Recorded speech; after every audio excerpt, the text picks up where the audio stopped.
Motorway police की नाहली मलक अय्याज की report के मुताबिक खबर शामिल करते हैं रहीम यार खान से इकबालाबाद टोल प्लाजा के करीब मोटरवे पुलिस ने बिलावजह चेकिंग के नाम पर गाड़ियों की लंबी लंबी लाइनें लगवा रखी हैं। एक तेज़ रफ्तार ट्रेलर के सामने अचानक मोटरवे पुलिस एहलकार ने आकर ब्रेक लगा दी।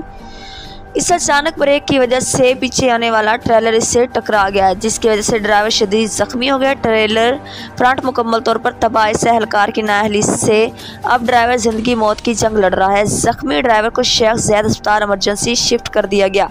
आला हुकाम से गुजारिश है इस बाबरकत महीने की वजह से कुछ इंसानियत का ख्याल रखें।